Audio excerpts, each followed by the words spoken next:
కాళేశ్వరం ప్రాజెక్టుకి వెంటనే మరమ్మతులు మొదలుపెట్టాలని మాజీ ఎంపీ వినోద్ కుమార్ సీఎం రేవంత్ రెడ్డిని డిమాండ్ చేశారు.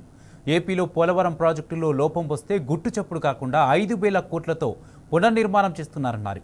ఇప్పటికైనా కేసీఆర్ మీద బురద చల్లింది ఆపి రైతులను దృష్టిలో పెట్టుకుని మేడిగడ్డను రిపేర్ చేయాలని పేర్కొన్నారు.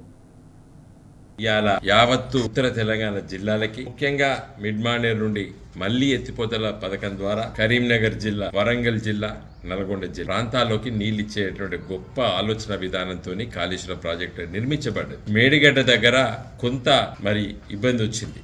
ప్రాజెక్టు లో ఒక బ్లాక్ మాత్రమే కుంగింది. ఇప్పటి వరకు నిర్మాణ పనులు చేపట్టలేదు. ఎన్నికలు వచ్చిన దురదృష్టవశాత్తు అప్పుడే ఎన్నికలు వచ్చినాయి, బదనాం చేసినావు, గద్దెక్కినావు. మరి నీవు రిపేర్ చేయాల్సిన బాధ్యత నీది కదా. మరి రిపేర్ చేయకపోతే అటు పెరుగంగా వెనుగంగా ఈ రెండు కలిసిన తర్వాత ప్రాణహిత ఏర్పడుతుంది.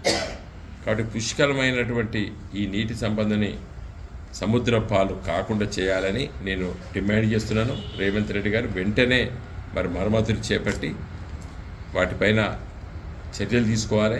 ఇలా పోలవరం ప్రాజెక్టు కూడా పెద్ద దెబ్బ తాకింది. దానికి ఎవడు చర్చ పెడతలేడు. అక్కడ దాదాపు 5,000 కోట్ల రూపాయలు అదనంగా ఖర్చు పెడుతుంది ఇలా ఆ రాష్ట్ర ప్రభుత్వం. అక్కడ మొత్తం కొట్టుకపోయిందంటే కొట్టుకపోయిందన్నారు అందరూ. కొట్టుకపోయిందా లేకపోతే కుంగిందా అనేది వాళ్ళే మాట్లాడు. గట్టు ఉండాలి రాష్ట్రం అంటే. మళ్ళీ కేంద్ర ప్రభుత్వం నుంచి తెప్పించుకున్నారు డబ్బులు. నేను మిమ్మల్ని విజ్ఞప్తి చేస్తున్నాను, వెంటనే చర్యలు తీసుకోండి. ఒకటి, మేడిగడ్డ ప్రాజెక్టుని ఎట్లా రిపేర్ చేయాలనేది చర్యలు తీసుకోండి. డ్యామ్ సేఫ్టీ అథారిటీతో మీకు ఏమీ సంబంధం లేదు. ఆ రిపోర్ట్ వచ్చేదానికి వేచి చూడాల్సిన అవసరం లేదు. ఇప్పటికే మీరు 16 నెలలు టైం వేస్ట్ చేశారు. మేడిగడ్డ ప్రాజెక్ట్ బ్యారేజ్తో సంబంధం లేకుండా కూడా ప్రాణహిత నీళ్ళని ఎత్తిపోదలు తీసుకురావచ్చు. దాని మీద మీటింగ్ పెట్టండి.